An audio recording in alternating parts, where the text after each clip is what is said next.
대해서 우리가 야 이거 사라진 것 아니냐라는 생각했지만 그렇지 않은가 봅니다. 그래서 오늘 질병관리본부에 직접 나왔습니다. 질병관리본부 오늘 고재영 전문사무관과 함께 얘기를 나눠볼까 합니다. 안녕하십니까? 안녕하세요. 네. 홍역이 도대체 뭡니까? 홍역이란 네. 홍역 바이러스에 의해서 발생하는 급성호흡기 감염병인데요. 예. 발열과 네. 발진, 우리 여기 수포라고 하죠. 발진이 함께 일어나는 감염병입니다. 근데 홍역이 기침이나 환자의 기침이나 재채기를 통해서 전파가 되기 때문에 전파력이 뛰어나서 네. 면역력이 없는 사람의 경우는 네. 90%가 감염이 되는 그렇습니까? 그런 감염병입니다. 그렇지만 또 조심. 예. 한 번 정도 홍역에 감염된 사람이라면 네. 평생 동안 면역력을 또 가지고 있어서 예. 다시 걸리지 않는 감염병이기도 합니다.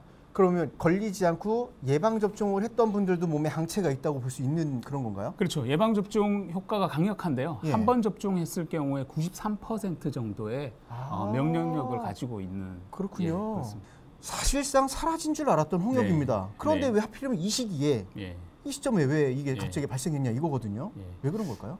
우리나라는 홍역의 예방접종률이 97% 정도에 달하기 때문에 먼저 안심되는 말씀을 드린다면 우리나라의 홍역이 대규모로 유행하는 일은 거의 없을 것으로 저희는 예측하고 있습니다. 그나마 좀 다행스러운 말씀이십니다.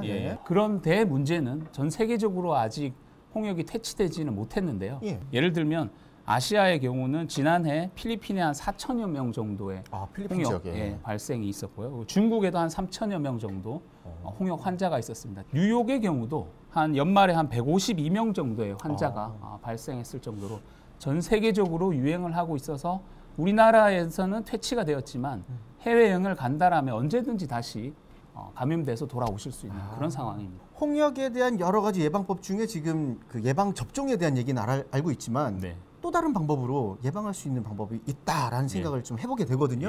있을까요? 있습니다. 네. 홍역을 막을 수 있는 두 가지 백신이 있는데요. 하나가 우리가 알고 있는 병원에서 맞는 예방 접종입니다. 아까 말씀하신 생백신. 네, 생백신. 또 하나는 일상생활에서 우리가 감염병을 막을 수 있는 방법 하나가 첫 번째가 감염 환자의 경우 또는 의심이 되는 사람의 경우는 호흡기를 막는 기침을 할 때 옷소매로 막거나 아니면 마스크를 착용하는 것이 첫 번째 감염 확산을 막는 방법이 될 수 있겠습니다. 네, 제가 이런 걸 잘하거든요. 손으로 기침하시면 안 돼요. 애치 기침하고 나서 이렇게 우리가 손으로 다 퍼뜨릴 수 있기 때문에 꼭 휴지가 있으면 휴지로 막을 수 있겠지만 그게 아니다라면 옷 소매로 막거나 옷 깃으로 완벽하게 막는 것이 필요하고요. 그리고 사람들이 많은 장소에서 손 접촉을 최소화하고 만일 바로 이겁니다. 준비가 돼 있습니다. 야외에 다녀왔거나 아니면 공공시설 다녀왔거나 식사를 하기 전 후라든지 이런 경우에는 비누로 흐르는 물에 손을 30초 정도 씻는다라면 우리가 손에 묻은 대부분의 감염병이 손을 통해서 호흡기나 이렇게 눈이나 코로 들어가는 경우가 있기 때문에 막을 수가 있습니다. 그렇군요. 비누를 안 쓰고 그냥 씻는 경우가 있거든요. 대충 흐르는 물 살짝 켰다가 칙칙칙 한 손으로 이러고 딱 나오는데 효과 있을까요? 그건 손을 씻은 기분만 내는 거죠. 들으셨죠? 저 이거 하는 분 알아요. 조심하세요. 좋습니다. 항상 흐르는 물에 비누를 이용해서 꼼꼼히 씻는다. 손 씻는 방법이 또 있어요. 올바르게 씻는 방법 한번 지원 좀 해주실까요? 가장 이 순서를 지키면서 하는 것도 중요하겠지만 비누를 충분히 발라서 거품을 내서 흐르는 물에 오랫동안 씻는 것인데요. 그게 우리가 통상 손바닥만 씻는데 이렇게 손깍지를 끼고 자, 지금 1단계입니다. 1단계 깍지를 끼고 거품을 막 내고 손등과 손등 교차해서 손가락 사이사이 두 손을 모아서 사이사이 다 깨끗해야 됩니다. 혹시 모르니까 깨끗해야 됩니다. 여기. 그리고 이렇게 엄지손가락 손가락을 자체를 돌려가면서 지금 씻고 있습니다. 그리고 마지막에 이제 손톱 밑도 이렇게 씻어준다라면 우리가 일상생활에서 감염병을 손쉽게 막을 수 있는 방법이 되겠습니다. 그 혹시 내가 맞았는지 안 맞았는지 확인도 할 수 있지 않습니까? 확인하는 방법이 있습니다. 어떻게 해야 됩니까? 질병관리본부에서 운영하고 있는 예방접종 도우미라는 사이트에 들어가면 우리 아이가 언제 예방접종을 받았는지 그 기록들을 다 확인하실 수 있으니까요. 보호자분들은 한번 사이트에 가서 네. 우리 아이가 예방접종을 했는지 확인해보고 네. 만일 아직 받지 않았다라면 가까운 병의원에 가시면 무료로 정부에서 지원을 하고 있습니다. 아, 그렇군요. 예, 무료 접종 받으시면 되겠습니다. 이게 시기적으로 과거에 맞으신 분들은 내가 맞았는지 안 맞았는지 기억 못 하시기도 할 것 같거든요. 네. 그런 분들도 다 검색이 되나요? 모든 어린이들이 다 검색되는 것은 아니고요. 성인들의 경우에는 예. 전산화가 되지 않았기 때문에 네네. 만일 본인이 기억으로 예방접종을 받은 기억이 잘 모르겠다. 예. 이런 경우에 접종을 하시면 됩니다. 아, 추가로 더 맞아도 아무 문제는 없는 거예요? 예방접종의 안전성은 식약처로부터 검증을 받은 백신이기 때문에 그렇군요. 안전합니다. 해외에서 발현됐기 때문에 해외여행 계획이 있다면 주사를 맞아야 된다 얘기를 해주신 거잖아요. 예. 자, 그러면 국민 여러분께 마무리로 말씀해 주시죠. 어떤 당부가 필요합니까?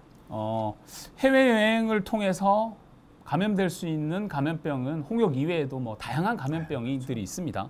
그런데 우리가 해외여행을 떠나기 전에 어디에서 어떤 지역에 내가 여행을 가려고 하는 어느 지역에 어떤 감염병이 유행하고 있는지를 꼭 확인을 하고 가셔야 되는데요.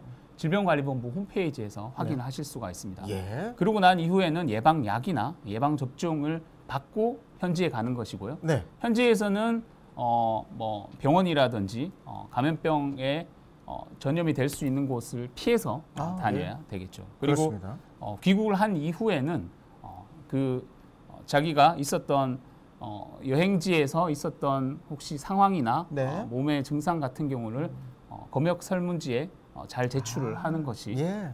필요하고요. 예. 그리고 돌아와서도 혹시 병이라는 것은 잠복기가 있습니다. 그래서 홍역의 경우는 네. 3주, 3주, 네, 21일간 정도의 잠복기가 있기 때문에 그 사이에 어떤 증상이 나타난다라면 네. 질병관리본부에서 운영하고 있는 1339에 네. 전화를 해서 안내를 받고 병원에 가서 진료를 받는다라면 네. 안심하실 수 있을 것 같습니다. 네, 오늘 방송은요, 홍역을 예방하기 위한 방법으로 질병관리본부와 함께 행정안전부 안전한TV가 함께했습니다.